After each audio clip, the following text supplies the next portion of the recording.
और जब हम गृहस्थ में प्रवेश करते हैं तो हमारे भी बच्चे होते हैं। फिर वो छोटे नन्हे मुन्ने, उनको खिलाना, दुलारना, प्यार करना। फिर वो बड़े होते हैं तो पढ़ने जाते हैं। फिर और बड़े होते हैं तो फिर वो भी शादी के योग्य हो जाते हैं। फिर उनकी भी शादी होती है और जो है फिर उनके भी बच्चे होते हैं।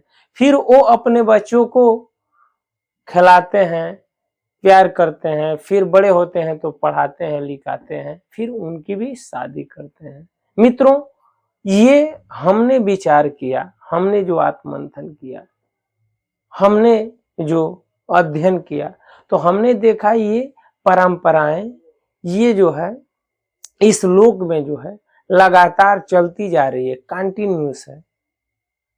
प्रेजेंट में ये लगातार होता रहा है, हो रहा है। मित्रों, कभी आप और हमने विचार किया कि क्या यही इसीलिए हमें ईश्वर ने भेजा है? क्या हमारे भी शादी हुई, फिर उनके हमारे बच्चों की हुई, ऐसे ही स्थिति यहाँ चलती जा रही है। फिर जब कुछ एज होती है तो हमारे माता पिता के और ज्यादा हो जाते हैं, उनका जो है मृत्यु हो जाती है, डेथ हो जाता है। तो मित्रों, क्या हम और आप इस पे मंथन किए हैं? क्या करते हैं कि क्या यहाँ जन्म लेना और यहाँ जो है कुछ दिन जीना और फिर मर जाना, क्या वास्तव में ऐसा सही है कि या मरने के बाद भी कुछ दुनिया है या जीवन है? किस लिए हम यहाँ आए हैं और क्यों भेजा गया है? और आए हैं तो क्या उद्देश्य है? क्या इस संसार को कोई बनाने वाला है? अगर है तो कहाँ है? वह दिखाई नहीं देता है। कुछ लोग कहते हैं है, कुछ लोग कहते हैं कि नहीं है। कुछ लोग का मानना है कि अगर है तो दिखाओ। कुछ लोग ये कहते हैं कि ईश्वर तो है लेकिन वो दिखाई नहीं देगा। हम इस पे काफी विचार किया, हमने आत्ममंथन किया। मित्रों, जब हमने भी विचार किया कि यह जीवन ऐसे कैसे हो सकता है, यह तो सचमुच में सपने जैसा प्रतीत होता है। कोई पता चलता है कि अमुक व्यक्ति हैं, कल ही जो है बातें कर रहे थे, फिर जो है कल न्यूज आती है कि वो नहीं रहे। क्या यह जीवन कैसा है? यह संसार कैसा है?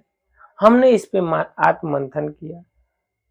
ईश्वर है, लोग कहते हैं ईश्वर है, वही सब करता है। तो है तो दिखाई क्यों नहीं देता है? कैसे वो करता है? अगर है तो वह, उसका नाम है तो रूप भी होना चाहिए। मित्रों, आपने जितना अनुभव आपने किया होगा या हमने किया होगा, तो हमने देखा नाम है तो रूप है।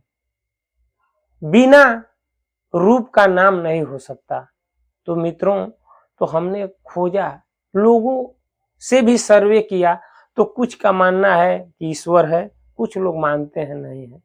कुछ लोग ये कहते हैं ईश्वर है, वह दिखाई नहीं देता है। कुछ लोग कहते हैं कि है, खोजने की जरूरत है। हमने ये प्रयास किया जानने का कि अगर है तो क्या किसी ने दर्शन किया है क्या? तो हमने शास्त्रों को पढ़ा, साधु संतों से यह जानने का प्रयास किया, और एक तरफ शास्त्र और दूसरे तरफ अपना अनुभव। मित्रों, जब हमने प्रयास किया तो हमने देखा कि बहुत से लोगों ने ईश्वर का दर्शन किया है, परमात्मा से बात किया है, देखा है। हमने ये भी देखा कि कलयुग में ही, सतयुग, त्रेता, द्वापर की बात छोड़िए, कलयुग में ही बहुत से संतों ने दर्शन किया है। तुलसीदास जी हुए, रहीम हुए, रसखान हुए, मीराबाई हुई, कबीर जी हुए, बहुत से संतों ने ईश्वर का दर्शन किया है। जब हमने यह जानने का प्रयास किया कि आखिर उन लोगों ने कैसे ईश्वर को देखा है, तो शास्त्रों में लिखा है कि आप तपस्या करेंगे तो ईश्वर को पा जाएंगे, ईश्वर को देख सकते हैं। तो हमने मंथन किया कि आखिर ईश्वर को कैसे देख सकते हैं, वो कौन सी तपस्या है। क्या जंगलों में जाकर बैठ जाएं?